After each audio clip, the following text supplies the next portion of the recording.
aquele que disse a Daniel na cova dos leões, ele disse: pode descansar, porque eu estou olhando por você, Bolsonaro. O mesmo homem, Michele, que fez com que Sadraque, Mesaque e Abednego entrassem na fornalha e o fogo não os tocassem. A nação brasileira está gritando por liberdade, está vendo seus olhos marejados, está vendo nesse momento o povo dizer a uma só voz: volta Bolsonaro!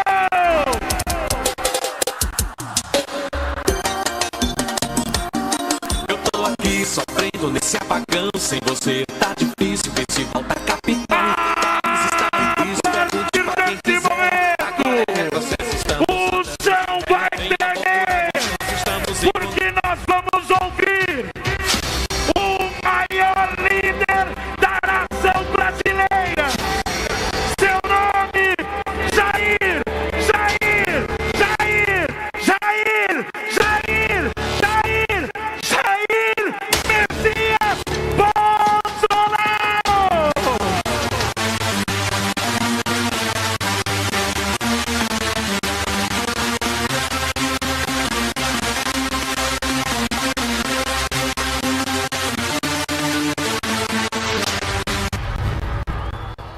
Bom dia, Rio de Janeiro! Bom dia, meu Brasil! Obrigado, meu Deus, pela segunda vida que me desse em Juiz de Fora. Obrigado pela difícil missão de estar à frente do Executivo por 4 anos, onde tivemos a oportunidade de mostrar a vocês o que é esse gigante chamado Brasil. Aqui é liberdade de expressão. Com liberdade de expressão, com um telefone desse e um filho ao meu lado com um marqueteiro, nós chegamos à presidência da República. O sistema que vocês já começam a ver a cara deles por aí, não gostou dos 4 anos nossos e passou a trabalhar contra a liberdade de expressão. Fizeram o possível e o impossível. As provas estão chegando, apesar de vocês já saberem o que aconteceu. Com isso, chegou alguém fora do sistema presidência da República. Sem isso, com censura, com discriminação, eles fizeram voltar a cena do crime, o maior ladrão da história do Brasil. Ainda tem a desfaçatez de dizer que salvaram o Brasil de uma ditadura. Elegeram um cara que é amante de ditaduras, que é amante do falecido Fidel Castro, que venera o ditador Nicolás Maduro e que está agora ao lado do Irã nesse conflito do outro lado do mundo. Mas ainda estiveram ao lado do Hamas. Isso que temos aí é democracia. Mais do que interferir, querem nos calar para que a verdade como um todo chegue à tona. O que faz você estar presente aqui hoje é um sentimento, é algo que por vezes está no subconsciente de vocês, que estamos percebendo para onde o nosso Brasil, infelizmente, está indo. E nós temos que lutar. Caso contrário, iremos para o abatedouro como cordeirinhos. Dizer a vocês que reaprendemos a cantar nosso hino nacional, a nos orgulhar do verde e amarelo, a valorizar a família, a realmente entender o seu país. O que eles querem, de fato, é a ditadura. E com controle social da mídia, com regulação, é impossível falar em democracia. E me desculpem entrar numa questão um pouco mais técnica. O que fizemos ao longo dos 4 anos, que grande parte da mídia tradicional não mostrou. Quando se muda um governo, o que se pensa? É igual quando muda um treco de futebol. Espera um time melhor. Dá para comparar esses 38 ministros de Lula com os 23 de Bolsonaro. Olha o perfil de Paulo Guedes. Compare com Haddad, o pior prefeito da história de São Paulo. Com Paulo Guedes, tivemos uma passagem difícil, mas civilizada e responsável pela crise de 2021, quando uma pandemia se abateu sobre todo o mundo. Atendemos mais.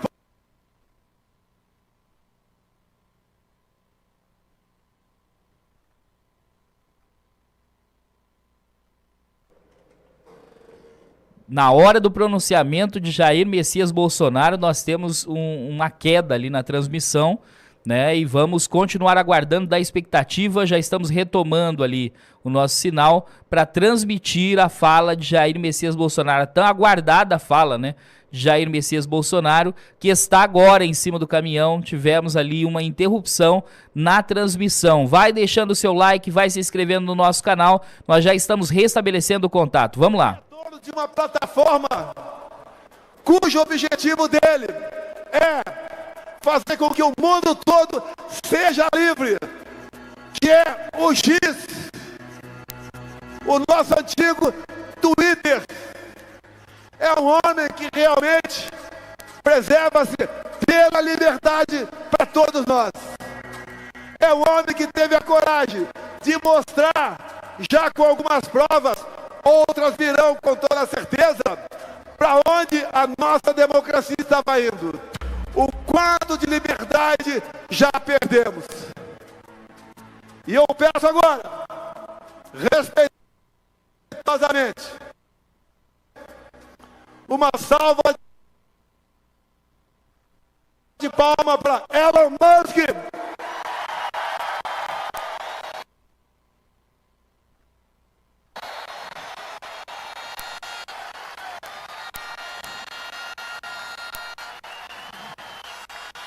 Ainda tem a desfaçatez agora, o consórcio capitaneado pelo Sistema Globo. Dizem que ele está atacando a nossa democracia para impor aqui uma ditadura. Nas ditaduras não tem economia. Como ele quer, como dizem, impor uma ditadura, se nas ditaduras não tem liberdade e ele, com o que ele vende, não teria como ganhar absolutamente nada aqui no Brasil. Falei um pouquinho de Paulo Guedes. Vamos falar um pouquinho mais da qualidade de ministros. Eu cheguei sem dever nada para ninguém.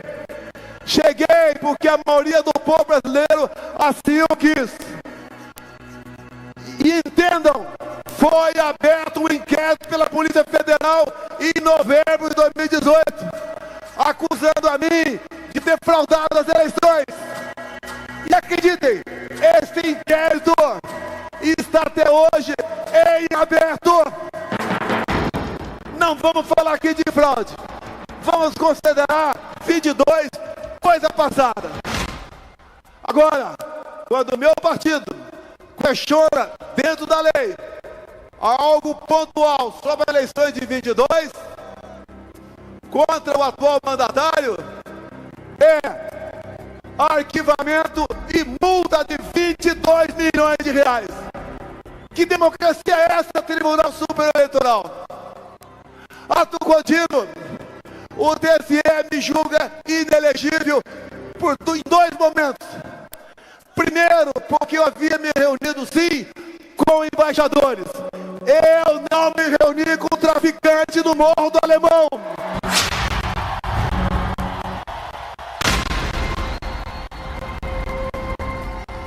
Depois, porque eu botei ao meu lado, no setembro de 22, um grande empresário, um grande homem, Luciano Hang. Me tornaram inelegível pela segunda vez por causa disso. Dizer ao TSE que eu não botei do meu lado, nem dentro do ministério, a dama do tráfico do estado do Amazonas. E vocês começam a fazer comparações. Tem aqui um jovem garoto, Adolfo Saxida, que pegou o Ministério das Minas e Energia no final. Ele acertou via desburocratização a exploração de urânio em Santa Quitéria, no estado do Ceará. Olha o Macron de olho naquilo lá. Alguém acha que ele veio ver girafas na Amazônia? Também esse ministro, via desburocratização, fez com que a região mais pobre de Minas Gerais, do Nicolas e do Bruno Henrique que estão aqui, que é o Vale de Jequitinhonha, poder explorar lítio para o nosso país. Nós não temos como comparar o Saxida com o atual ministro das Minas e Energia. Quando se vai para o agronegócio, como acabei de vir agora, de Sinop, Mato Grosso, é uma pequena, grande mulher que fez uma diferença enorme no agronegócio. Abrimos fronteiras com o mundo todo. O agro, orgulho nacional, referência mundial, estava em seu máximo, porque eu dei liberdade à Tereza Cristina e com competência ela levou à frente, avante o seu ministério. Lá em Sinop, onde estava, que é o coração do agronegócio do Brasil, tem uma ferrovia que começou a ser feita lá no governo Temer, que liga aquela cidade a uma outra, lá longe em Miritituba, 900 quilômetros, que era realmente e é considerada, uma vez concluída, como a rodovia da independência, a ferrovia da independência do nosso agronegócio. O que o ministro, que diz que nós queremos retrocesso, fez logo que eu assumi a presidência, numa canetada, inviabilizou a construção dessa obra. Lá também, no nosso governo, começamos a BR-319, que liga Porto Velho a Manaus. O que a atual ministra do Meio Ambiente fez agora? Aquela senhora dita das selvas, mas ela gosta de andar em território rico fora do Brasil. Inviabilizou a BR-319. E quando fala em BR, vem à nossa cabeça o nome de qual ministro? Alguém sabe o nome do atual ministro da Infraestrutura? Ninguém sabe. Os seus 38 ministros não têm qualquer qualificação profissional e muitos outros não têm a moral também. Com Tarcísio de Freitas, nós concluímos uma obra privada de 4.100 quilômetros, que é a ferrovia Norte-Sul. Com ele, resgatamos o modal ferroviário. Com ele, reformamos portos e aeroportos pelo Brasil. Com ele, rodovias foram melhoradas. E olha só a ironia do destino. Quem é Tarcísio de Freitas? Ou que era ele? Era um jovem militar, 20 anos mais novo do que eu, formado na mesma minha honrada Academia Militar das Agulhas Negras, que fez o IME, prestou concurso para a Câmara, e lá chegando, fez um brilhante trabalho na frente do DENIT. E o Tarcísio de Freitas, carioca, torcedor do Flamengo,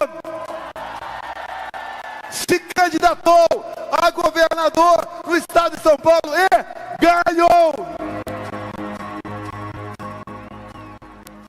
Chegou lá pela sua competência, pelo seu trabalho em nosso governo. E poderia citar muito mais ministros e secretários nesse sentido, como por exemplo o próprio Marcos Pontes, o João Roma aqui presente, a questão dos projetos sociais, um grande homem aqui presente também, que levou água para o Nordeste, o senador Rogério Marinho. Tem aqui também um outro combatente que, enquanto senador, nos auxiliou e muito na questão do emprego no Brasil. Com a política do fica em casa, a economia se vê depois. Tínhamos um senador de Santa Catarina que esteve conosco o tempo todo e apresentou e aprovou grandes projetos como o Pronamp e o BEM. O nosso prezado governador Jorginho Melo. Fazendo essas comparações, vocês veem que o sistema não quer gente parecida comigo na presidência da República. Pode me chamar de tosco, de grosso, inventar fake news de toda forma possível, mas dizer para vocês, que vocês já sabem, e para o sistema, não vão me chamar de ladrão.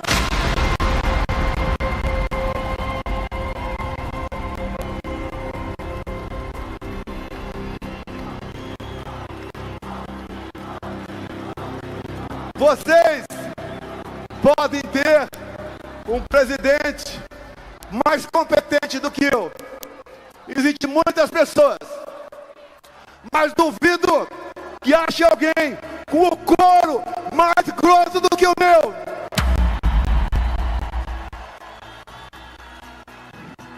Nos momentos difíceis, poucos amigos e a família do seu lado.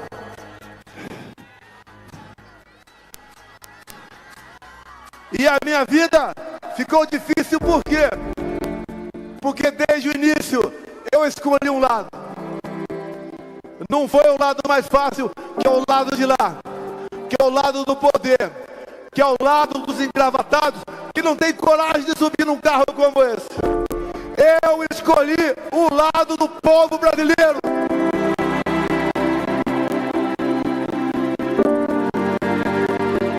Já vivi mais do que meu pai, que faleceu em 95, com 68 anos de idade. Já agradeço a Deus, mais uma vez, por esse tempo todo, estar por aqui.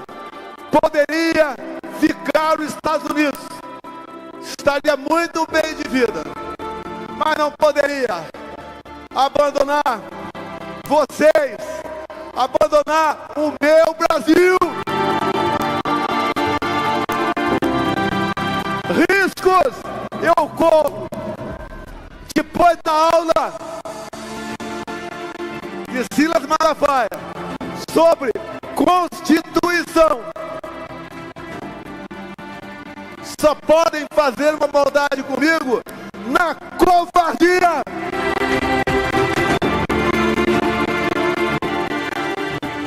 Ando por todo o Brasil, do sul ao nordeste do pai da Michele. Somos recebidos com carinho, com consideração, com calor. E isso eu retribuo para eles da mesma forma. A recíproca é verdadeira. Eu amo o povo do Brasil.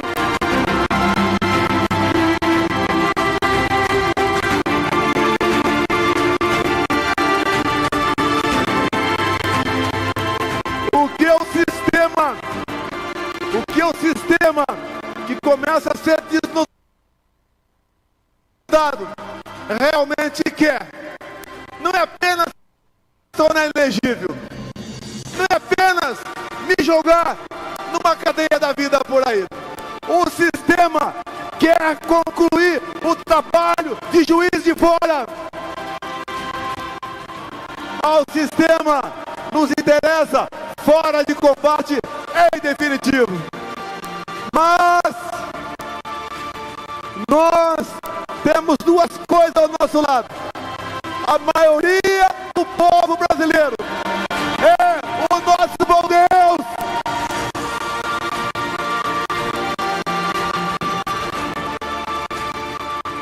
Ao longo do nosso mandato, plantamos sementes na política. O outro lado não tem ninguém, além do próprio, que vem afundando o nosso governo. Aqui mesmo, eu vejo aqui deputado Zuco, Nicolas, que falou o futuro das Oi, Gaia, meus filhos. Temos pessoas que vão continuar essa política de fazer o Brasil grande. E essa grandeza só pode ser atingida um dia se tivermos liberdade de expressão. Se o nosso povo tiver algo tão ou mais importante que a própria vida, que é a sua liberdade. Se tiver o nosso povo como está aqui, com as cores da sua bandeira, se cantar o nosso hino nacional, como cantamos agora há pouco, com vibração e lágrimas nos olhos. Nenhum país do mundo tem o que nós temos. Biodiversidade, riquezas minerais, terras férteis, água doce, belezas naturais, clima aprazível e um povo simplesmente fantástico.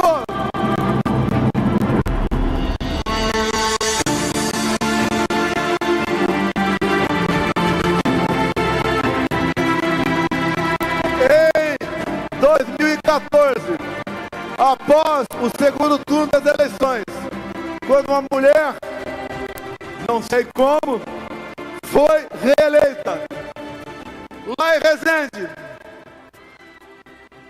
no pátio da Academia Militar das Agulhas Negras, me dirigi, antes de começar a cerimônia, a 400 cadetes que seriam declarados aspirante oficial. Momentos depois, eu falei que seria presidente da República. Quem poderia levar a sério isso? Comecei a andar pelo Brasil. A passagem mais marcante da minha vida foi chegar sozinho no coração do estado do Amazonas, na cidade de Manacapuru. E obviamente, eles deviam estar pensando: o que esse cara está fazendo aqui? Sozinho? Quer ser presidente da República? Eu também, por vezes, eu pensava: será que eu estou fazendo a coisa certa? Isso é uma prova. Quando nós brasileiros queremos, nós fazemos. E só podemos fazer enquanto vivemos numa terra livre. Os maus que dizem defensor da democracia, repito, não tem coragem de subir num carro como esse. Eu garantiria a eles o microfone e a liberdade de expressão. Mas não fazem isso, que o projeto deles é um projeto de poder. E hoje nós começamos a ter voz também fora do Brasil. No continente europeu, tem um garoto aqui que foi detido no dia 25 de fevereiro, quando desembarcou em São Paulo para o nosso movimento.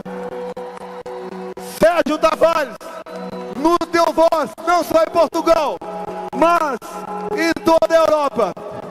E hoje está aqui novamente, com um novo programa desse. O mundo vai saber o quão ameaçado está a nossa democracia aqui no Brasil. Gente de fora, que são amantes da liberdade e da democracia, cada vez mais tem cerrado ao nosso lado. Como também aquela outra pessoa que falei há pouco, que não é política, Elon Musk. Quando eu tive com Elon Musk em 2022, começaram a me chamar de mito. Eu falei, não, aqui em 22, aqui sim temos um mito da liberdade, Elon Musk. Isso está em vídeos do YouTube. Não é visão de futuro, é coragem e liberdade ainda que no meu governo tínhamos falar, se expressar e mostrar onde está o problema. Eu sou exatamente igual a cada um de vocês. Todos nós teremos o mesmo destino um dia. E o currículo que você vai apresentar lá em cima, sem advogado, é a sua vida pela terra. E tem, sem querer substituir o Malafaia ou o Marcos Feliciano, uma passagem bíblica que diz aproximadamente o seguinte: você deve tentar fazer tudo o que está a seu alcance. Quando não for mais possível, entregue na mão de Deus. Vamos individualmente, cada um fazer a sua parte. Hoje não somos mais, em grande parte, um povo sem informações. Temos uma outra passagem bíblica que diz: por falta de conhecimento, meu povo pereceu. Hoje nós já adquirimos muito conhecimento. Sabemos onde estão os problemas do Brasil. Sabemos o que fazer. E temos tudo para vencer. Se algo ruim acontecer comigo, não desanimem. Continue a luta. Porque os covardes só podem fazer uma coisa comigo. Como eles querem concluir o 6 de setembro de 2018 na pessoa de um soldado deles, Adélio Bispo. Dizer a vocês, indo para o encerramento, estou muito feliz, me sinto muito honrado com a presença de vocês. Sinto também, por que não dizer amado, por vocês que estão aqui em cima, autoridades, vocês, deputados, governador, nós somos, vocês são privilegiados no momento. Vocês podem fazer a diferença no seu município e no seu estado. E os parlamentares fazer a diferença via Congresso Nacional. Nós nunca jogamos fora das quatro linhas.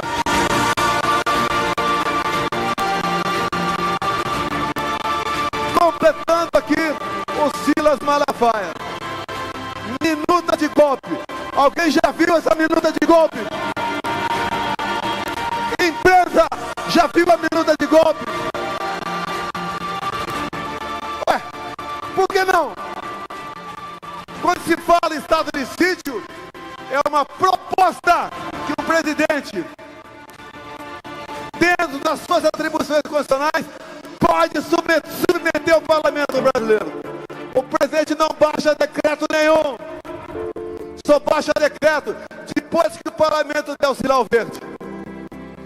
E essa tal minuta de golpe não é um papel, eu quero decretar o estado de sítio. Nesse papel, como aprendemos na escola, tem um cabeçalho, tem um fecho e tem um texto. Cadê o texto? Eu não posso, ou não poderia, sonhar e mandar uma minuta de estado de sítio para o Congresso sem exposição de motivos no plural. Cadê a exposição desses motivos? Seriam 10, 20, 30, 40? O que provaria isso?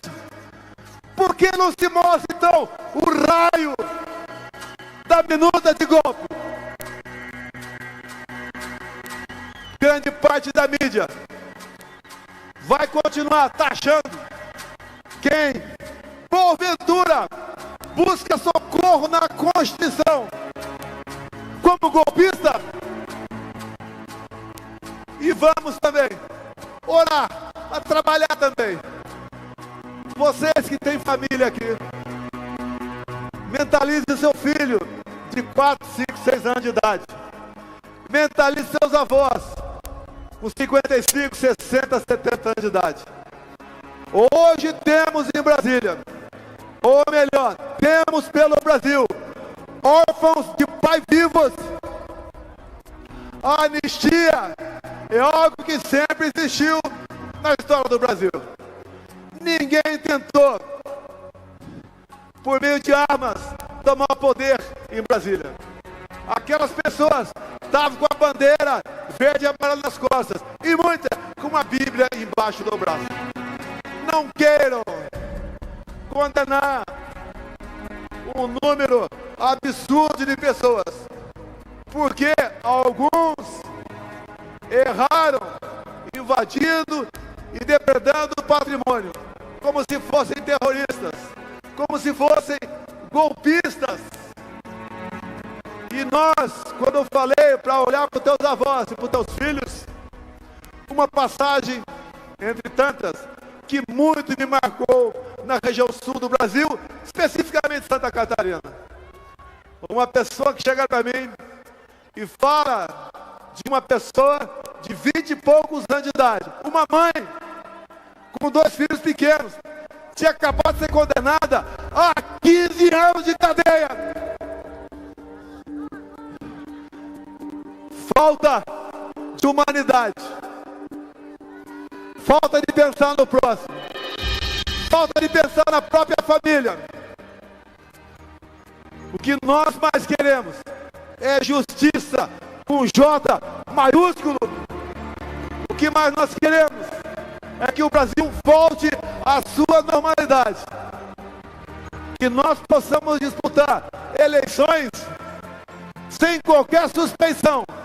Afinal de contas, a alma da democracia é uma eleição limpa, onde ninguém pode sequer pensar em duvidar dela. Temos problema hoje em dia, façamos a coisa certa. Não estou duvidando das eleições. Página virada. Até porque nós podemos ver um dia um time de futebol sem torcida ser campeão. Mas, pela primeira vez na história do Brasil, nós estamos vendo um presidente eleito sem povo ao seu lado.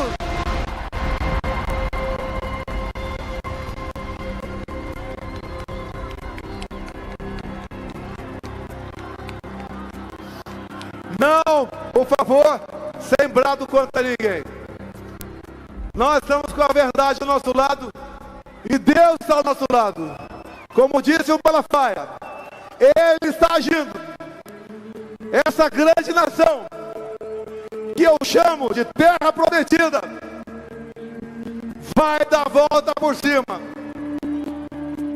Essas riquezas, com o trabalho de vocês, nós ocuparemos um lugar de destaque no mundo. Se não for por mim, será para essa garotada que agora há pouco usou outra palavra aqui. E agora, terminando, nós não podemos chegar a lugar nenhum se não tiver do teu lado uma família, e a família, esposa e filhos. Momentos difíceis, juntamente com meus filhos, passamos. Se a família não estiver estruturada, não chegaremos a lugar nenhum. Dizer a vocês que o maior patrimônio de um casal não são os seus bens materiais, são os seus filhos. O que nós queremos para eles é que sejam melhores do que nós. Não admitimos ideologia de gênero. Respeitamos a opção de quem quer que seja. Mas enquanto jovem na escola, não podemos admitir isso. Muito obrigado a todos vocês por esse momento maravilhoso que estão vivendo aqui agora. Podemos ir para casa com a satisfação, com o empenho de cada um. Estamos lutando por algo que Deus nos deu arbítrio, nos deu a liberdade. Não vai ser um ou outro que vai nos roubar essa liberdade. Muito obrigado, Brasil! Brasil acima de tudo!